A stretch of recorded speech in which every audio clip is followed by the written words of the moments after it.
지치고 힘들 때 내게 기대 언제나 내 곁에 서 있을게. 매주 수요일 밤 여러분 곁을 지키는 우법지기 김일중입니다. 슬퍼하지마 노노노 혼자가 아니야 노노노. 혹시 법 때문에 슬프고 힘드신가요? 걱정하지 마세요. 일타 변호사 제가 도와드릴게요. 안녕하세요. 변호사 임지혜입니다. 오늘 법 주인공은 나야 나 오늘 법 주인공은 나야 나 여러분, 여러분의 법중이 유지환입니다. 아, 테스 형, 세상이 왜 이래? 답답한 세상에 질문을 던지고 싶은 기자 배석준입니다. 안녕하십니까? 자, 여러분 어서 오세요. 또 이렇게 테스형을 외치는 목소리가 너무 네, 죄송합니다. 내가 이 자리에서 왜 이러고 있나. 아니다. 해내야죠 그래도. 그러니까 해내야지. 프로의 모습이죠. 아, 해야죠. 저는 그럼요. 프로는 아닌 것 같고. 법률 신문에서는 데스크지만 네네. 여기서는 정말 아마의 마음으로. 그래서 재환 씨 저 진동 세게 온 것 같던데 괜찮아요? 진동 세게 온 것 같던데. 요즘 요거 예. 다이어트 중에 하나예요. 아, 그래요? 오늘 들기. 네. 나야 나. 나야 나.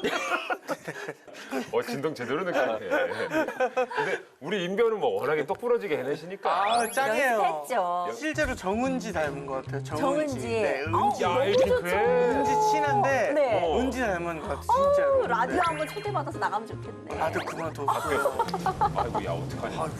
모든 걸 다 아는 건 아니구나, 우리 인변이. 몰랐네요. 아, 진짜 고마워요. 닮았어요, 너무 진짜. 좋아요.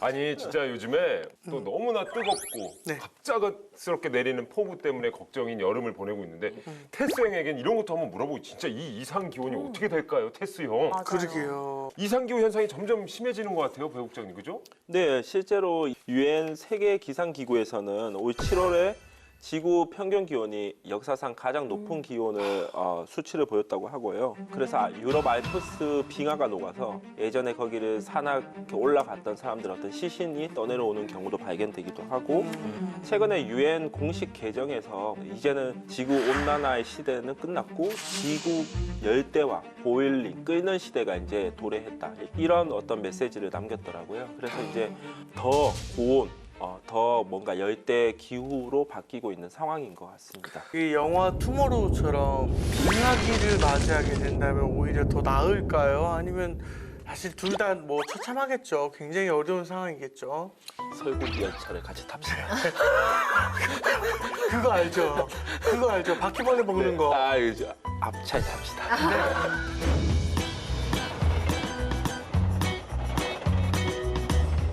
정말 이렇게 영화가 현실이 되지 않게 지금이라도 우리 모두가 좀 노력을 해야 될 것 같은데요. 자, 오늘 우리들의 법에서 어떤 노력들이 이루어지고 있는지 살펴보도록 하겠습니다. 자, 이상기후 현상으로 전 국민이 몸살을 앓고 있는 지경인데 국회에서도 더 이상의 피해를 막기 위해서 다양한 법을 만들었다고 합니다. 그중에서 오늘 소개할 법 무엇인가요? 네, 지방 하천을 국가가 직접 관리하는 하천법 개정안이 지난 7월 27일 국회를 통과했습니다.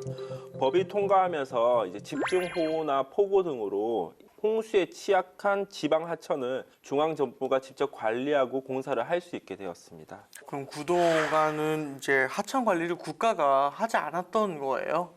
그렇죠. 그러니까 국가가 관리해온 건 맞는데 그 부서가 달리 정해져 있었습니다. 그러니까 현행법상 국가하천은 환경부 장관이 관리를 해왔고요. 지방하천은 그 관할 구역의 시도지사가 관리를 하고 있었습니다. 하천 관리 비용도요. 국가하천은 이제 국고로, 지방하천은 해당 시도가 부담을 하고 있었어요. 이렇게 좀 달리 나뉘어 정해진 부분이 있었습니다. 이게 그러니까 국가에 비해서 좀 지자체의 재정이 열악하다 보니까 이런 사태가 발생하는 것 같은데 이런 하천 같은 경우에는 안전 문제하고도 직접적인 연관이 있기 때문에 좀 과감한 투자가 필요할 것 같긴 해요. 그렇습니다. 근데 그러지를 못했던 상황이었다는 거잖아요. 네, 맞습니다. 실제로 이 지자체가 지방 하천을 관리하면서 뭐 공사가 늦어진다, 관리가 잘 안 된다, 이런 기사들도 꽤 있던 것 같은데 현장의 상황은 좀 어떤가요? 네, 국회 예산정책처에서 보고서가 나온 적이 있었는데요. 2021년 기준 국가하천 정비율은 95%인데 지방하천 정비율은 77% 정도였다고 합니다. 지방하천은 그 지자체가 관리를 하다 보니까 예산이나 인력 등의 문제로 제대로 관리가 되지 않고 있던 상황이었습니다. 그럼 그런 피해는 이제 고스란히 국민이 받는 거 아니겠어요? 네, 맞습니다. 최근 5년간 그 홍수 피해액도 지방 하천과 국가 하천인 경우에는 달랐습니다. 그래서 지방 하천인 경우에는 피해액이 2,700억 정도 됐었고 국가 하천인 경우에는 520억 정도, 약 5배 정도 차이가 났습니다. 홍수 피해를 본 시설의 93%는 자치단체가 관리하는 지방 하천인 것으로 나타났고요. 최근에 벌어졌던 충북 오성 같은 경우도 그러한 어떤 예였던 것입니다. 이렇게 꼭 뭔가 큰 정말 재난을 겪고 나서야 꼭 뭐 고쳐야 된다 뭐 이런 얘기가 매해 반복되는 것 같아요. 미리미리 좀 심각성을 깨닫고 준비를 해야 될 것 같은데 말이죠. 네, 맞습니다. 그러면 이번에 이 법이 통과가 되면서 지방 하천 모두가 이제 중앙 정부에서 관리를 한다는 얘기인가요? 네, 전부는 아닙니다. 아. 이제 국가하천의 수위 상승으로 인해서요, 이제 배수 영향을 받는 그런 지방 하천의 경우에는요, 국가가 직접 정비하고 비용을 부담할 수 있도록 한 것입니다. 이 법은 바로 공포한 날부터 시행이 되게 됩니다. 뭐 지금이라도 대책이 마련돼서 다행이긴 합니다만 사후 약방문이다. 이런 표현이 좀 떠오르는 씁쓸한 마음을 지울 수는 없는 것 같은데 수해 관련 법안이 또 뭐가 있나요? 네, 그 하천법이랑 같은 날 국회를 통과한 법안이 또 있습니다. 금강, 낙동강, 영산강, 섬진강 수계 관련법 개정안이었는데요. 이 법안 통과를 계기로 해서 그동안은 수질 개선을 위해서만 수계 관리 기금을 사용할 수 있었는데요. 거기서 이제 좀 확장해서 홍수나 어떤 피해를 방지하기 위해서도 예산을 사용할 수 있게 되었습니다.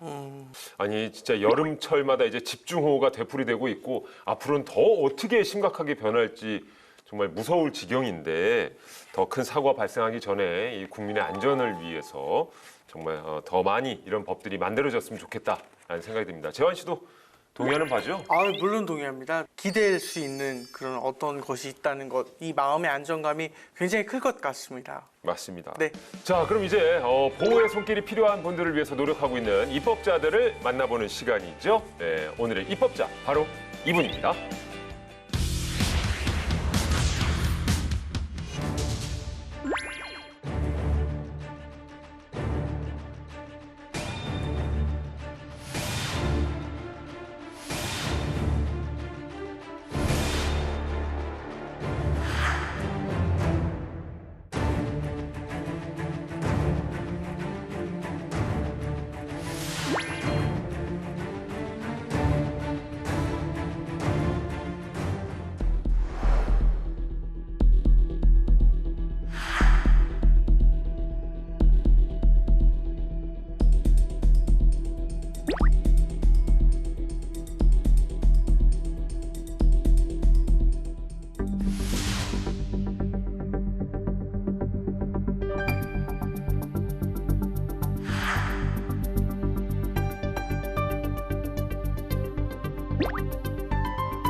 탄소 저감을 하는 기술이나 제품을 만들어내는 중소기업, 중견기업들에 대해서 대출을 해주는데 대출을 잘 받게 해주는 거예요. 그러니까 국가가 제대로 지원을 하려면 그 법률에 명시가 돼야 되는 거죠.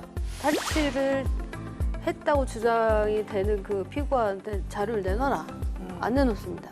전문가를 임명을 해서 보내서 사실조사를 하게 하는 거고 네.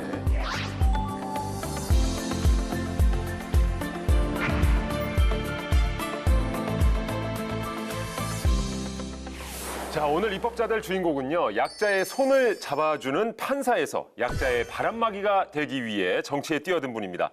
불의 앞에서는 전투력 만렙 더불어민주당 이수진 의원님 자리하셨습니다. 어서 오세요. 네, 안녕하십니까.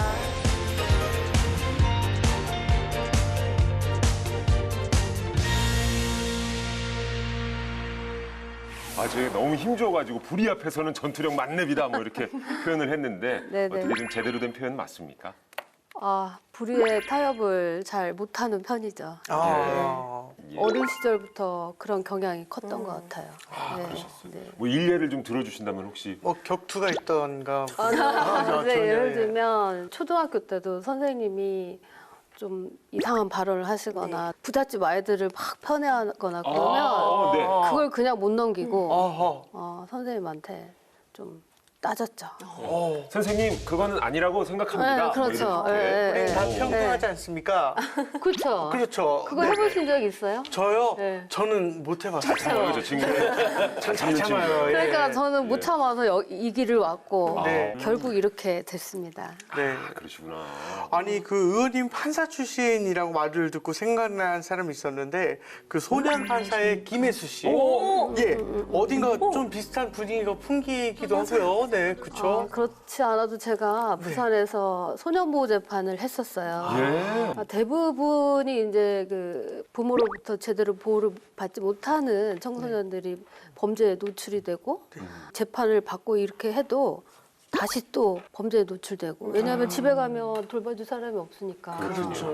그래서 그때 굉장히 마음이 아팠고 그래서 국가와 지방 정부가 조금 더 이 청소년들이 재사회화를 위해서 굉장히 노력을 많이 해야 된다, 투자를 많이 해야 된다 이렇게 그때도 많이 생각하고 활동을 많이 했었어요 법관인데도. 네. 근데 지금도 사실은 별로 그 인프라가 많이 바뀌지는 않았습니다. 그래서 너무너무 그럼요. 안타까워요. 네. 네.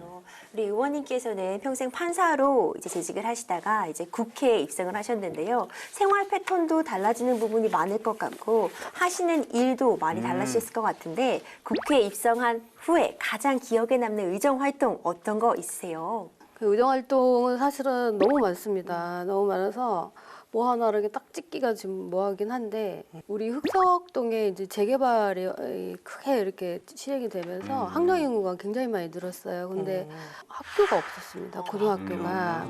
고등학교를 유치하기 위한 노력을 제가 국회의원 되자마자 시작을 했는데 이제 최근에 공립학교 신설로 이제 교육청하고 협의가 되면서 그 부분을 이제 이끌어냈고 드디어 26년에 이제 개교를 하게 됐어요. 고등학교가요? 네, 근데 그 과정에 이제 학교 부지 소유권을 가지고 교육청과 이제 지자체가 사실은 분쟁이 일어날 수가 있었어요. 근데 그 법을 제가 판사 출신이니까 국토부나 행안부나 그 교육부 유권 해석을 받아냈죠. 학교 소유권은 이제 교육청이 가져가는 거다. 학교 부지 이렇게 딱 정리가 돼서 그 절차가 이제 바로바로 이렇게 진행이 되게 됐죠.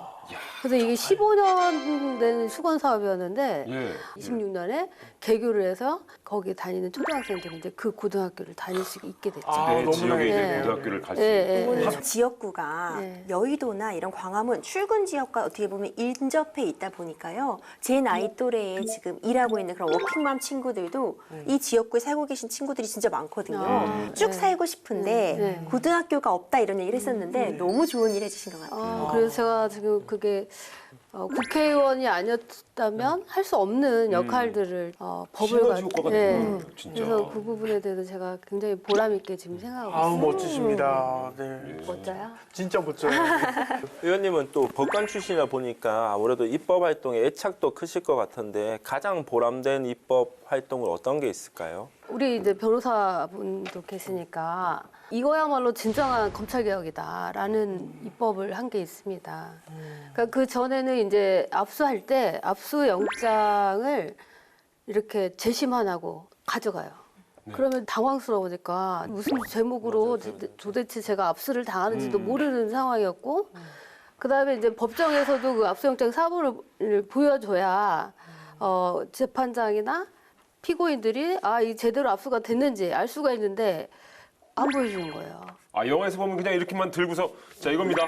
자, 하고 자, 가져가죠. 나왔어요. 그러면 그러고 이제 그냥 이렇게 가져가잖아요. 그 사진도 못 찍고 네. 하니까 이제 막 그 떨리는 상황에서 그 기억을 못 하죠, 당연히. 네네. 수사 절차가 그 생긴 이래로 이렇게 재심을 하던 거를 제가 사본을 교부해주는 법안을 통과시켰어요. 그러면 이제 압수수색을 당하면 네. 그 사본을 갖고 있게 되는 거죠. 그렇죠. 정확하게 떨지 않고 볼 수도 어떤 있고, 내용인지. 내용인지. 그런데 예를 네. 들면 절도죄로 압수수색을 다 했는데 네. 다른 죄, 네. 성범죄로 한 걸 가져가 버렸어. 네. 그러면 그건 증거 능력이 있겠어요, 없겠어요? 없죠. 네. 그걸 주장할 수 있는 거죠. 아. 그러니까 수사 절차에서 이제 우리 국민의 방어권, 인권을 충분히 보장할 수 있는 계기가 됐고 이게 바로 진짜 진정한 검찰 개혁이죠. 네. 진짜 그러네요. 판사님이잖아요. 야, 그야말로 정말 약자의 어떻게 보면 바람막이 역할을 해주시는 우리 이수진 의원님이신데 의원님이 어떤 분야에 좀 관심을 갖고 또 어떤 법안을 준비하고 있는지 법안을 통해서 직접 확인을 해보도록 하겠습니다. 자, 이수진 의원의 중소기업 성장의 날개를 달자 첫 번째 법안은요. 기후 대응 보증 사업으로 기후의 위기 극복 탄소 중립 기본법 개정안입니다. 저희가 앞서서도 실은 이제 기후 위기 문제에 대해서도 다뤘는데 의원님께서도 기후 문제에 굉장히 좀 관심을 많이 갖고 계십니다. 현재 기후 위기 특별위원으로도 활동을 하고 계시는 거죠? 네, 줄여서 기후특위라고 하죠. 기후특위. 위원입니다. 근데 예. 몇 번 이제 위원회에서 회의를 했는데 정부 관계자분들, 그러니까 장관님들이나 아직도 덜 준비된 느낌을 들어서 너무너무 속이 상합니다, 지금. 우리나라가 저 탄소 배출이 어느 정도입니까, 배 국장님? 근데 그 한국이 온실가스 배출 세계 7위고요. OECD 국가 중에서 이산화탄소 배출 증가율 1위 국가입니다. 그리고 석탄 발전 비중은 2위고 재생에너지 발전 비중은 뒤에서 2위이고 그래서 어떤 시민단체들이나 이런 데서는 사우디나 호주, 뉴질랜드 같은 국가와 한국을 묶어가지고 약간 기후 악당 후진국 뭐 이런 식으로 표현하기도 한다고 합니다. 오명이네요, 그야말로 진짜. 네, 생각보다 탄소 모르셨죠? 배출이 되게 높더라고요, 한국이. 재생에너지가 뒤에서 2등이라고 하니까. 웬일이야. 나름 신경 쓰고 있는 줄 알았는데 왜냐면 우리 좀 뭐 플라스틱 빨대도 안 쓰고 있죠. 뭐. 그럼요. 종이빨대 맞아요. 쓰잖아요. 네, 뭐 그런 데서 우리가 약간의 불편을 느끼면서도 네, 우리 네. 그래도 잘 해나가고 있겠거니 생각을 했는데 그게 아니었군요. 그러니까 태양광이나 이제 풍력 발전 이런 것들이 인프라가 제대로 깔리질 않았어요. 사실은 근데 그런 인프라는 국가가 막대한 자본을 들여서 투자를 해줘야 되고 이미 오래 전부터 했었어야 되는데 많이 늦은 상황이에요 지금. 몇십 년 사셨어요? 저 35년 살았어요. 앞으로 네. 앞으로 그래도 한 80년은 사셔야 되는데 아마 그럴 것 그 같습니다. 80년 동안 이 기후가 네. 이게 온도가 자꾸 올라가 버리면 네. 진짜 살기 힘드실 것 같아요. 살기 힘들고 그리고 그 해수면 지금 상승으로 다 인해서 막 빙하가 녹고 있잖아요. 녹고 있고 예, 이런 것들이 어떻게 하실 거예요? 그래서 다행히 우리나라에 이수진이라는 국회의원이 그렇게 부르서요. 우리의 방송이 아주 화기애애하는 자, 이 기후 위기의 정말 해결책으로 기후 대응 보증 사업을 이야기를 해주셨는데요, 네네네. 의원님께서. 자, 기후 대응 보증 사업이 참 생소할 수도 있기 때문에 이제 어떤 사업인지 좀 설명해 주시면. 그러니까 이제 탄소 저감을 하는 기술이나 제품을 만들어내는 중소기업, 중견기업들에 대해서 대출을 해주는데 네. 대출을 잘 받게 해주는 거예요. 그러니까 신용보증재단이나 기술보증기금에서 대출을 받아야 되는 거잖아요. 근데 국가가 보증을 해주면 네. 쉽잖아요. 아 그래 이런 기업은 계속 이걸 그 기술 개발하고 이 제품을 생산할 수 있도록 대출을 좀 더 해주세요 하면서 보증을 딱 해주는 거죠. 그러면은 대출을 안정적으로 받으니까 그 사업을 계속 할 수 있는 거고 이거가 기존에는 지침이나 고시에 들어가 있었어요. 그러니까 그런 사업에 보증을 하는 거를 고시에 넣었던 거죠. 근데 이제 이걸 법률로 승격을 시키는 거예요. 그러니까 국가가 제대로 지원을 하려면 그 법률에 명시가 돼야 되는 거죠. 국가에서 나서서 탄소 배출량 감축 효과가 있는 제품이나 기업을 지원한다는 것 그만큼 중요하다는 의미인데 중소기업에서 탄소 배출을 감소에 앞장서야 하는 이유가 환경 문제 때문일까요? 당연히 그 결국은 환경의 문제인데 네. 사실은 우리나라는 이제 수출로 먹고 사는 나라기 때문에 그렇죠. 수출에서 가격 경쟁력에서 완전히 떨어지는 거예요. 이 탄소 저감을 하지 않게 되면 지금 미국의 경우에도 이제 인플레이션 감축법을 통해서 전기차에 대해서 막대한 투자를 하고 있잖아요. 그리고 재생에너지에도 막대한 투자를 하고 있고. 근데 우리가 만약에 휘발유차를만 계속 판다. 그럼 보증을 받을 수가 없으니까 네. 경쟁력이 확 뒤지는 거죠. 그렇죠. 전기차를 만들어서 좋은 전기차를 만들어서 수출을 해야만 보조금을 받는다든지 현지 공장에서도 보조금을 받을 수 있고 해서 그 미국의 그 자동차 공장 회사랑 경쟁이 되는 거죠. 그 다음에 이제 유럽연합에서도 그 탄소 국경 조정 제도라고 해가지고 유럽연합은 이제 탄소 저감을 위한 비용을 막대하게 들여가지고 제품을 생산해요. 그러니까 비용이 확 늘 거 아니에요. 그런데 다른 나라에서 이제 수입하는 제품은 그 노력을 안 하면 쌀 거 아니에요. 그렇죠. 그러니까 이건 불공정하다. 이래가지고 EU에서는 이제 탄소를 많이 배출하는 제품에 대해서 탄소세를 부과하겠다는 거예요. 똑같이. 이제 말하자면 일종의 관세를 부과하겠다는 거죠. 그러니까 결국은 이제 기후 환경을 살리기 위한 거지만 그래서 이 탄소 저감은 지금은 이제 생존을 위한 게 돼버린 거죠. 그러니까 탄소 배출을 좀 많이 하는 제품이나 기업들은 수출에도 확실히 문제가 생길 수 있기 때문에 예. 우리나라의 수출에도 예. 문제가 있을 수 예. 있다. 그렇죠. 그래서 이제 기후 대응 보증 사업이 시행이 됐고 예, 그 이후에 이제 효과가 그래도 좀 눈에 보이고 있군요. 예. 감축 효과가 어마어마하다고 그 신용보증기금에서 말씀을 해주셨어요. 휘발유 승용차를 전기차로 전환을 할 때 보조금을 주는데 그 700만 원씩으로 환산을 하게 되면 탄소를 저감하기 위해서 정부 예산에 2조 5천억을 투입하는 효과가 나는 거예요. 이 보증 사업을 통해서. 그러니까 대단한 효과죠. 그러네요. 의원님, 만약에 이 법이 통과됐을 때 좀 어떤 기대 효과를 저희가 가져갈 수 있을까요?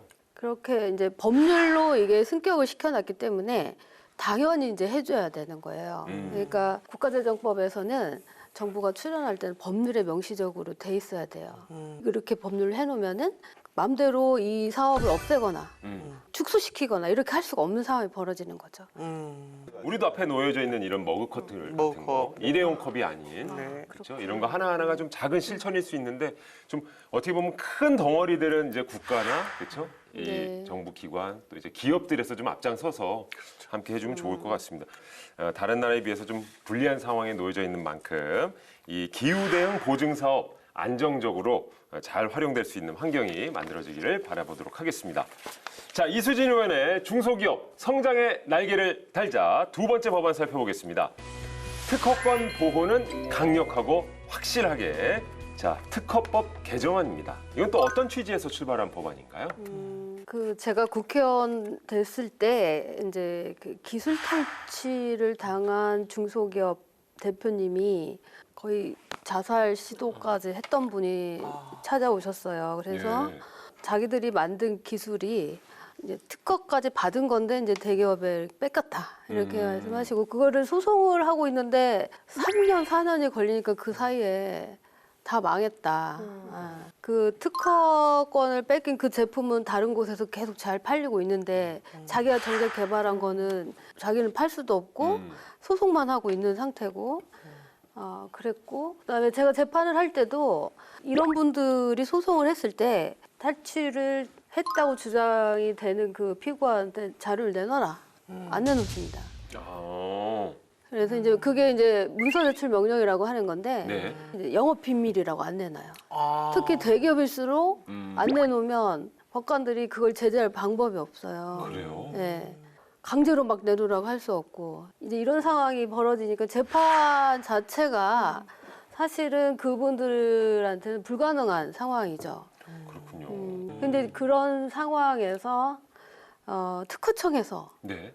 그 법안들을 가지고 저한테 왔습니다. 판사 출신이니까 네. 절차에 대해서 잘 아실 거니까 같이 해봅시다. 오. 특허청에서. 오히려 특허청에서. 그래서 제가 그때 특허청이 너무너무 예뻤어요. 그러네. 네, 공무원들이 이걸 하겠다고 딱. 네. 그래서 그때부터 특허청하고 같이 준비를 한 겁니다. 이것도 어떻게 보면 조금 이 약자층을 위해서 그렇죠. 네, 나서게 된 법안일 수도 있겠네요. 당연하죠. 그러니까 지금 현재 미국은 디스커버리 제도가 있고 독일은 전문가 사실조사 제도가 있어요. 디스커버리 제도라는 거는 정식 재판 전에 다 소송 자료 증거를 내놓고 거기서 인정할 건 인정하고 해서 빨리 끝내는 거죠. 합의를 하고 조정을 해서. 사실은 그럼 미국에는 90% 이상이 그렇게 해서 끝나요. 정식 재판으로 가면 굉장히 복잡해지고 소송 비용이 어마어마하게 들죠.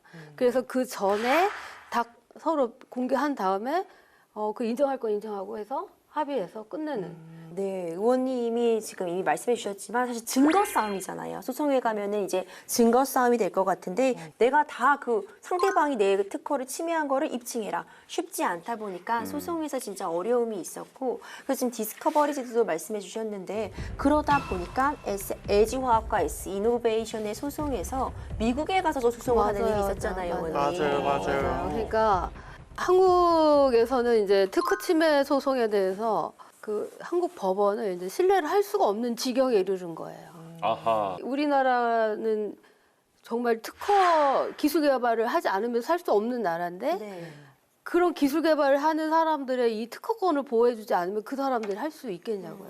근데 이제 디스커버리 제도로 가기에는 우리나라 아직 조금 무리다. 왜냐면 그게 변호사 비용 많이 들잖아, 아시다시피. 그래 안 그래요? 한 번에 건너뛰기엔 좀 무리가 변호사 비용이 있을 수 어마어마하게 들어요. 근데 중소기업을 위한다면서 변호사 비용 많이 들게 할 수는 없잖아요.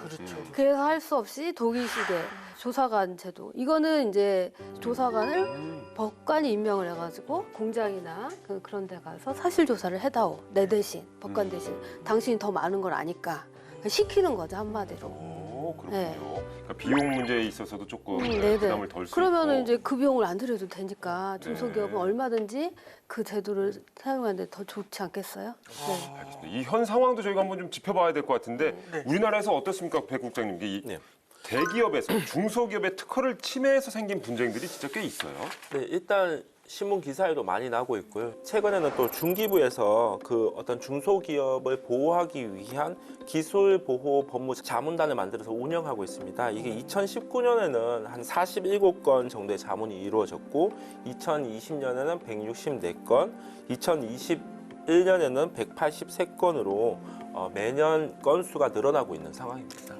그래서 이제 특허법 개정안을 생각하고 계시는데 이 법안에 어떤 내용이 담겼는지 한번 콕 집어서 네. 설명을 해주시죠. 그래서 이제 가장 중요한 게 그러니까 이 기술을 저쪽 회사가 쓰고 있는지를 봐야 되는 거예요. 네, 그래서 이제 전문가를 임명을 해서 보내서 사실 조사를 하게 하는 거고. 네. 근데 이제 전문가를 보내서 사실 조사를 해야 되는데 그 전에 그걸 없애버리거나 오, 그렇죠. 그럴 수 있잖아요. 증거를 훼손시키거나. 그래서 미리 소제기가 이제 임박하거나 소제기할 때는 자료 보존 명령을 또 할 수가 있어요. 아, 그대로 보존해. 둬라? 네, 네. 그대로 둬. 네. 이렇게. 그러면은 상대방은 아니 우리 영업비밀 니네가 다 가져가면 어떻게 해? 막 이럴 수도 있잖아요. 그렇죠. 그래서 그 거부할 수 있는 권리도 대신 이제 정당한 사유를 밝혀야 되고 또 이제 전문가가 들어갔는데 전문가가 그 영업비밀을 여기저기 또 공개하거나 그걸 또 이용해서 딴 데다 팔 수도 있잖아요. 그럴 때 그럴 경우에는 비밀 유지 명령이 제도가 있어서 그거를 누설하시- 누설하고 그러면 징역형이나 벌금형으로 어. 처벌을 하고 엄벌에. 그렇게 해서 증거를 가지고 와서 제대로 재판을 해주는 거죠. 아. 역시 의원님께서 판사 출신이만큼 이 자료 제출 제대로 못 받는 부분에 대해서 정말 꼼꼼하게 좀 근거를 마련해 주신 것 같아요. 네네. 뭐 지금까지는 영업 비밀이다. 이래서 그냥 내지 않고도 버틸 수 있었던 것에 대해서 뭐 비밀 유지 명령 같은 제도까지 도입해 두신 만큼 이제 자료 제출 꼼짝 마라 된 것 같습니다. 아, 그리고 이제 가사조사관의 활동을 방해하면 과태료 부과도 어. 가능합니다. 과태료까지. 조사를 활동 방해하지 말라. 네, 예. 그리고 조사관도 거기서 본 비밀 네. 유지해라. 그렇죠. 어디 가서 네. 발설하지 말아라. 말아라. 네. 아니면 혼난다. 그리고 이제 상대방이 이제 원고 쪽에도 그 비밀을 유지해야 돼요. 변호인도 변호사분께서 그 원고 대리인이 됐어도 원고한테 비밀 유지를 하셔야 돼요. 그렇죠. 그러니까 그런 것들을 핑계 삼을 수 없게 또 만들어 놓은 거네요. 그렇죠, 그죠? 그렇죠. 야, 이거 네. 우리 기술 다 까발려지면 어떻게 조사하는 네. 과정에서 네. 하지만 그걸 법적으로 그럴 다 그럴 염려 안전하게. 때문에 네. 다 그렇게 한 거예요. 이게 아무래도 특허 침해 소송이 참 어려울 수는 있는데 그죠? 맞습니다. 아니 오죽하면 특허청에서 나섰겠어요. 그렇죠. 맞습니다. 지금 최근에도 기술 탈취 때문에 자살하신 분들 막 계셔가지고 이제는 더 이상 미룰 수 없는 법이 됐습니다. 이게 특허법이에요. 그래서 이게 아무래도 지식 재산권에 대한 관심도 굉장히 높아지고 있고 네. 이런 것들이 어떻게 보면 중소기업의 힘이고 또 능력일 수 네. 있는데 우리 산업의 미래를 또 담당하는 분야 아니겠습니까, 그죠? 젊은이들이 공무원보다 요즘은 스타트업이나 벤처 뭐 그 혁신하는 기업을 하기를 원하는데 네. 거기서 그 이루어진 혁신이나 기술 개발이 실컷 해놨는데 자기도 모르는 그런 큰 먹이 사슬에 의해서 뺏겨버리는 거죠. 그랬을 때 이거를 자기가 뺏겼다고 주장을 하고 그거를 국가로부터 보호를 받아야 되는데 그 제도가 사실은 유명무실한 상황인 거잖아요. 네. 그래서 이 특허라도 우선 이런 식으로 소송에서 제대로 보호를 받자 특허권을 그래서 이렇게 한 거죠. 맞습니다. 이게 우리나라의 크고 작은 기업들이요 자신이 가진 기술을 진짜 온전히 지킬 수 있게 이 법이 꼭 통과되기를 바라보겠습니다. 그런데 의원님께서 또 오랫동안 심혈을 기울이고 있는 관심 중에 하나가 이름이 굉장히 좀 복잡한데요. 해사국제상사법원 설치 법안이라고요. 네. 사실은 제가 그 법원에서 있을 때 두바이 출장을 갔었습니다. 네. 두바이, 싱가포르, 홍콩에서 네. 국제상사 해사법원을 하고 있고 거기서는 그러니까 상사법원 재판 서비스를 해줌으로써 수수료를 어마어마하게 벌어요. 그 사건이 크잖아요. 네. 대형 사건들이기 때문에. 엄청. 그리고 지금 중국이 또 해사법원을 많이 만들어 놨어요. 국제해사법원. 그래서 우리도 거기 가서 재판을 중국 가서 재판을 받아야 돼요. 그러니까 국제상사법원, 해사법원 있는 나라에 가서 재판을 받는 거예요. 영국이 지금 뭐 때문에 지금 조금 기울어졌죠? 브렉시트. 맞아요. 네. 맞아요.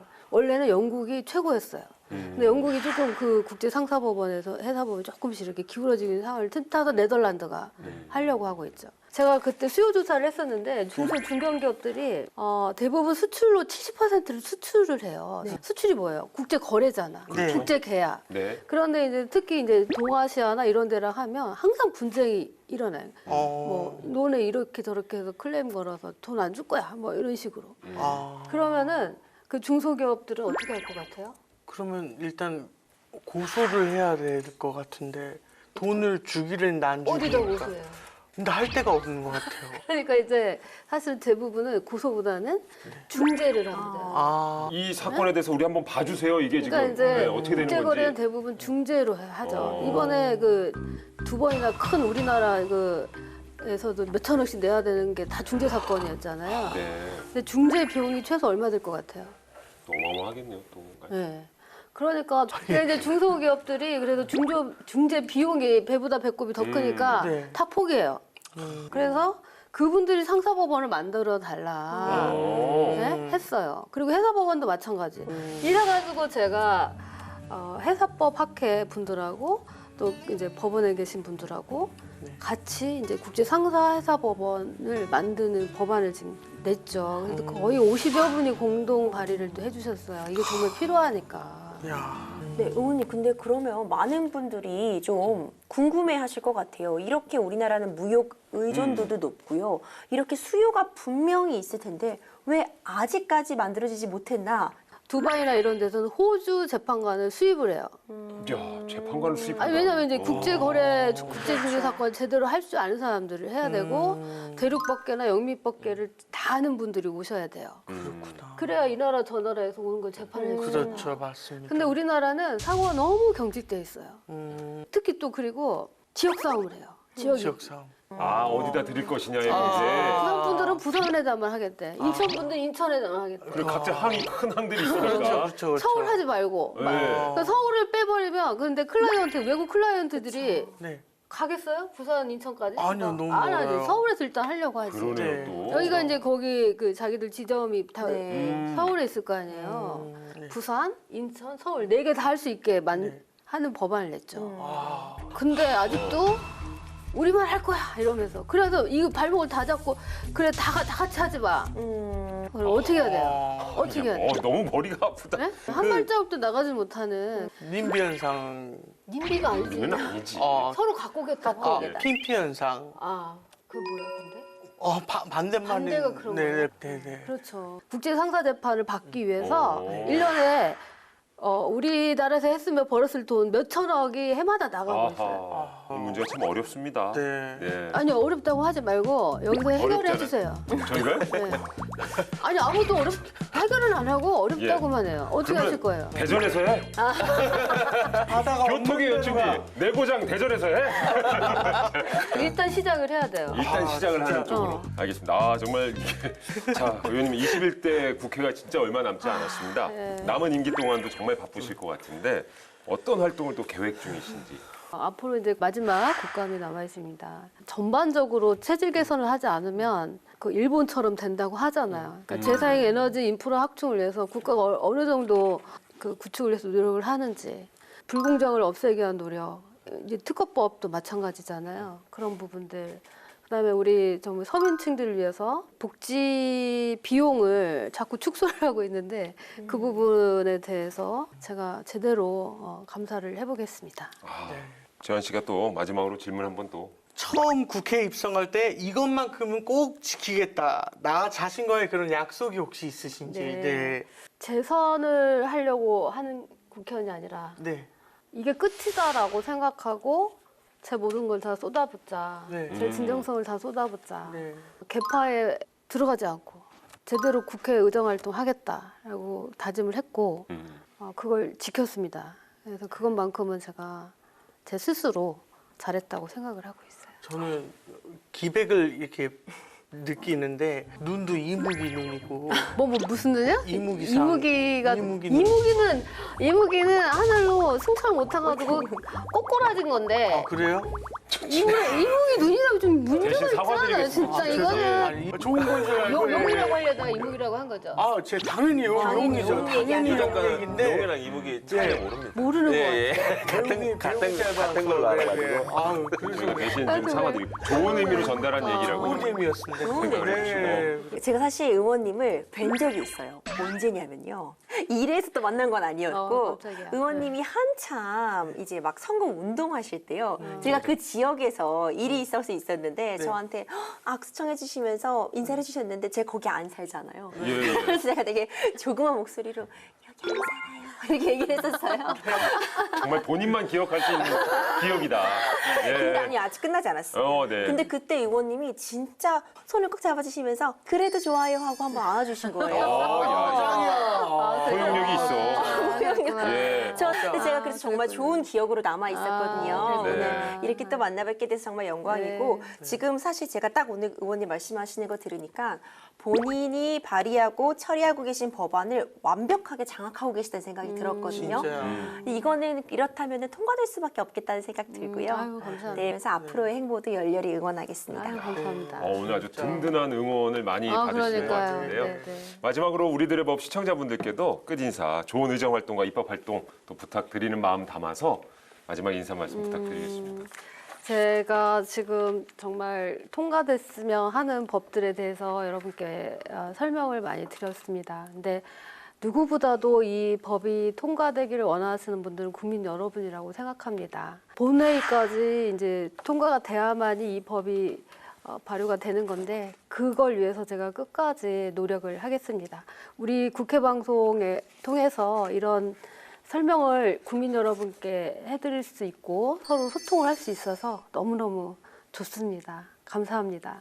예, 오늘 함께해 주신 이수진 의원님 정말 감사합니다. 네, 감사합니다. 고맙습니다.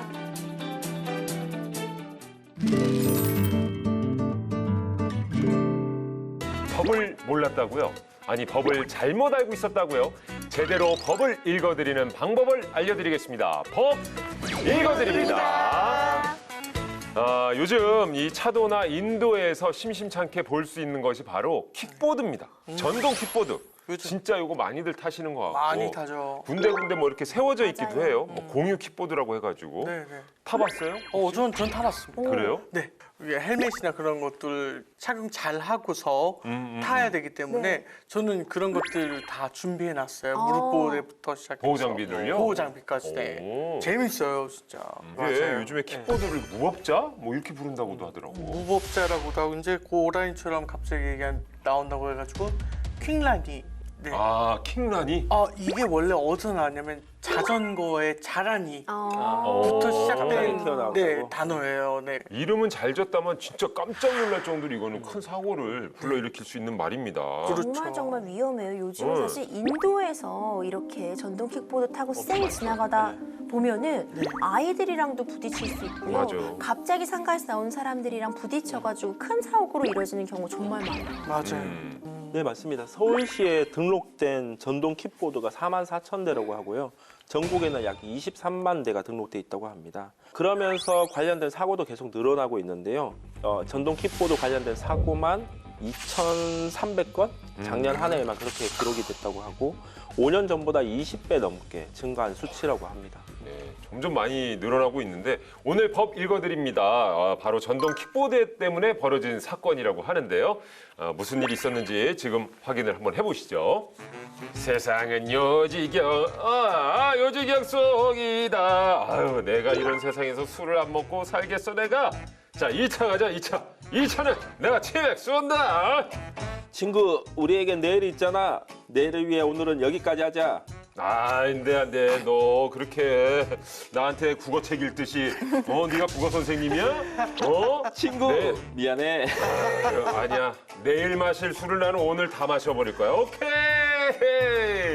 야, 혜려, 너 여기 집도 코앞인데 가까우니까 너 걸어갈 수 있지? 아유, 걱정하지 마. 나한테는 비장의 무기가 있지. 어딜 가 그럼. 아이, 나랑 안 마실 거면 가.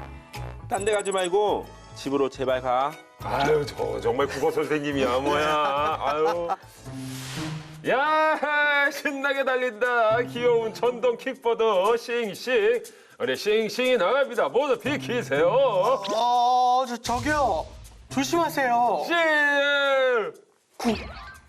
아우 아파. 아우 왜 안 비키고 길에 서 있는 거야? 아니 그렇게 달리는 사람이 어디 있습니까? 근데 이거 당신 술 마셨어? 마셨지. 마셨는데 왜? 술을 마셔? 술 마시고 전동 킥보드 타면 안 되는 건 몰라? 이거 음주운전이야. 어허, 이 사람 돈 뜯어내려고 지금 헛소리를. 세상에 킥보드를 탔다고 음주운전이라고 그러면 어떻게? 그런 법이 우리 있나 우리나라에? 우법에 나오디? 그래. 이제 우법에 나올 거다. 당신 딱 기다려. 내가 경찰에 신고할 거야. 할 때만 해봐. 너는 무법죄로 우법에 나올 거다. 그래서 우리들의 법에 이렇게 나오게 됐습니다. 나왔습니다. 자, 술 마시고 전동 킥보드를 타고 가다가 사고가 났습니다. 이거 정말 아찔한 상황이죠, 그렇죠? 아니, 거보세요. 왜 또 변호사 말 안 들어가지고 제가 집에 그냥 걸어가라고 말씀드렸잖아요. 그러니까. 아니, 술 맞아요. 마시고 뭘 타고 위험해. 가요. 이거 습관들이 큰일 나, 진짜. 맞아요. 안 네. 됩니다. 친구 말을 잘 들어야 되는데, 그죠? 네. 예. 자, 말 그대로 음주 상태로 킥보드를 타고 가다가 인도에서 사고가 난 사건입니다. 그죠? 네네. 2020년 10월 서울 광진구의 한 도로에서 술에 취한 상태로 전동 킥보드를 타던 A 씨가 그 마주오던 피해자를 들이박아서 이제 상해를 입힌 사건이었습니다. 그때 그 킥보드를 운전하던 A 씨는 혈중 알코올 농도가 0.144%로 만취 상태였다고 합니다.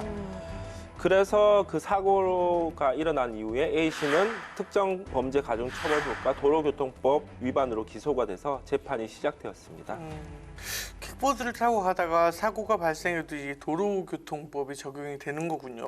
그러니까 이 킥보드가 뭐냐부터 한번 정리하면은 네, 도움이 네. 될 것 같아요. 이 전동 킥보드는요, 도로교통법에 따라서 이 전기를 동력으로 사용하는 1인용 교통수단이라고 적용이 됩니다. 따라서 16세 이상만 취득할 수 있는 제2종 원동기 장치 자전거 면허를 취득해야지 사실 전동 킥보드를 운전을 할 수 있어요. 그 이상의 운전면허증을 보유한 사람만 전동 킥보드 운전할 수 있다는 점 다시 한번 강조드리고 싶습니다. 야, 그러니까 나이 제한도 있고 이게 면허증도 필요한 이동 수단인데 요즘 어린 학생들이 많이 타고 다니는데 그럼 그게 불법일 수도 있겠네요. 그러니까 16세 이상 나이라고 하더라도 제2종 원동기 장치 자전거 면허 이상의 면허를 취득하고 있지 않다면은 사실 타면 안 되는 거죠. 그렇군요. 도로교통법에 적용을 받으면 제재도 그만큼 많을 텐데 어떤 것들을 좀 금지하고 있죠? 네, 전동 킥보드를 이용하려는 사람들이 알아야 될 4가지가 일단 있습니다. 첫째는 면허증이 필요하고요. 이 면허 없이 타다가 단속될 경우에는 범칙금 10만 원 정도 부과됩니다. 그리고 13세 미만의 어린이인 경우에는 부모에게 그 과태료가 처분됩니다. 그리고 두 번째는 바로 헬멧 착용입니다. 그리고 한 대에 한 명만 탑승 가능합니다. 헬멧을 쓰지 않으면 2만 원, 2인 이상 탑승 시 4만 원의 범칙금이 부과됩니다. 그러면 두 명 연인들끼리 꼭들 그렇게 타던데 그거는 이제 불법이었던 거네요. 그래, 안 되는 거죠. 안 안 되는 거였네요. 엄청난 불법이었습니다. 엄청나다. 세 번째는 인도로 주행 시에는 또 범칙금이 3만 원 부과됩니다. 인도로 달리면 안 된다. 안 되죠. 네네네. 또 위험하죠, 그 그럼요. 네 번째에서는 횡단보도에서는 내려서 끌고 이렇게 가야 네. 됩니다. 근데 이제 타는 경우들이 많죠. 횡단보도 그냥 네. 삥 지나가고. 그리고 주행 중 통화는 당연히 안 되는 거고요. 그러니까 그렇죠. 자동차랑 같다고 좀 보시면 될 것 같습니다. 그러기에는 그럼 인도로 달리면 안 되기 때문에 그럼 네. 차도에서 차랑 같이 달리자니 맨몸으로 차랑 달리는 것도 너무 그것도 엄청 아찔하고 위험하죠. 위험해. 네. 너무 위험한데요. 참 볼 때마다 아슬아슬한데 그래서 A 씨 어떤 처벌을 좀 받았습니까? 네, 일단 1심에서는요. 특가법 위반, 도로교통법 위반 모두 인정을 해서 벌금 700만 원이 선고되었습니다. 그런데 이제 A씨 측에서는요. 전기자전거 및 자전거 운전자는 특가법 위반죄의 주체가 될 수 없다고 주장을 하면서 이제 항소를 했는데 이후 2심 대법원 거쳤는데 모두 1심 결과를 확정하는 것으로 그러니까 두 법 다 위반한 것이 많다 해서 이제 벌금 700만 원이 확정되었습니다. 특가법은 이제 제가 배웠을 때도 굉장히 무서운 걸로 알고 있는데 이게 잘못하면 실형까지도 살 수 그럼요. 있는 그런 위험한 거죠. 그렇죠, 그렇죠. 그렇습니다. 사고의 경중이나 음주 상태, 음주의 정도에 따라서 훨씬 더 무겁게 처벌받을 수 있습니다. 제가 퀴즈 하나 재환 씨한테 낼게요. 네, 좋습니다. 음주 운전하면은 면허 취소되고 이런 거 있잖아요. 있죠, 있죠. 그러면 전동 킥보드 음주해서 네. 면허 취소되면 자동차 운전도 못하는 걸까요? 할 수 있을까요? 자동차 운전도 못하죠, 그럼요. 왜냐면 면허가 취소된 거니까. 역시 우리 법학 동생. 그래요? 우리 우법 법등이 생각해 보시면 쉽게 이해하실 수 있어요. 음주 상태로 전동 킥보드 운전하다가 면허 취소 당하는 경우 많거든요. 그러면 자동차 운전 못하는 거니까 이 부분도 꼭 기억해 주세요. 그렇죠. 그렇군요. 자, 그렇다면 전동 킥보드 타다가 뺑소니 이것도 적용이 되겠네요, 그러면. 되겠다. 네, 네, 적용됩니다. 지난해에도 산책하던 60대를 치고 그 전동 킥보드를 타고 가다가 그냥 도주한 사람이 있었는데요. 결과적으로 나중에 잡혔습니다.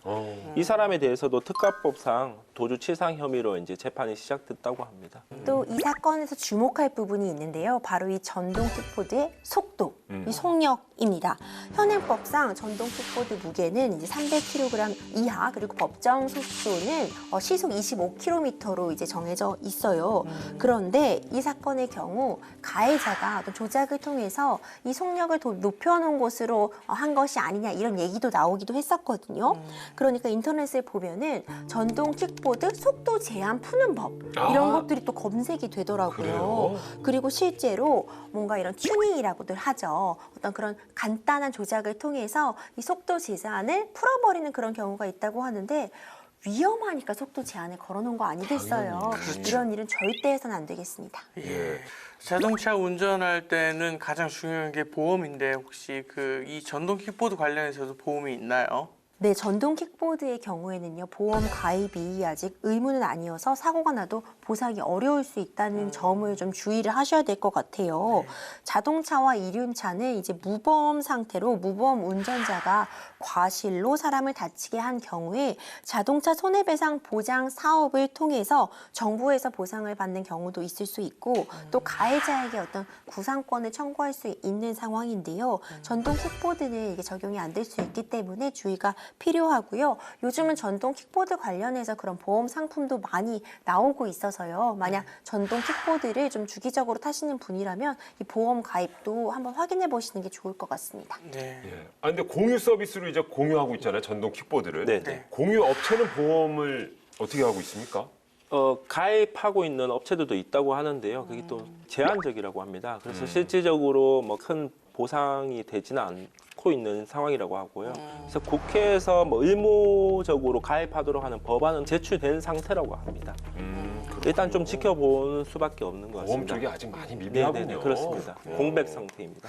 전동 킥보드가 좀 이게 편안하게 즐겁게 좀 이동할 수 있는 수단이지만 이렇게 위험하다는 것을 조금 다들 아셨으면 좋겠네요. 정말 또 조심해야 되고 더 서로가 이렇게 지켜야 되는 게 얼마 전 프랑스 파리에서도 네. 유럽 도시에서 처음으로 전동 킥보드 대여를 금지했다고 합니다. 주민들한테 의사를 물었는데 90%가 여기에 찬성을 했다고 하네요. 그러니까 이를테면 너무 위험하고 도로 안전이나 사람들의 보행에도 지장이 주다 보니까 그러한 일이 벌어졌던 것 같습니다. 그러게요. 이게 뭐 규정도 확실하게 마련이 돼야 될 것 같고 타는 사람들도 이것을 올바르게 인식을 하고 타야 될 것 같다는 생각이 좀 듭니다.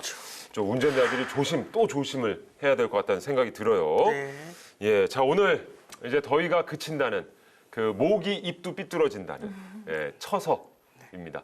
여름이 끝나가고 있다는 의미인데 말도 많고 정말 탈도 많았던 여름이 간다고 하니까 뭔가 시원하면서도 네, 섭섭하고 섭하기도 그러네요. 하고 그러네요. 자, 아무쪼록 정말 힘들었던 여름 다들 고생 많으셨습니다. 고생했습니다. 고생 예. 많으셨어요. 자, 저희는 다음 주에 더욱더 알찬 법으로 찾아오도록 하겠습니다. 행복한 한 주 되시기 바랍니다. 우리들의 법 다음 주에도 함께해요.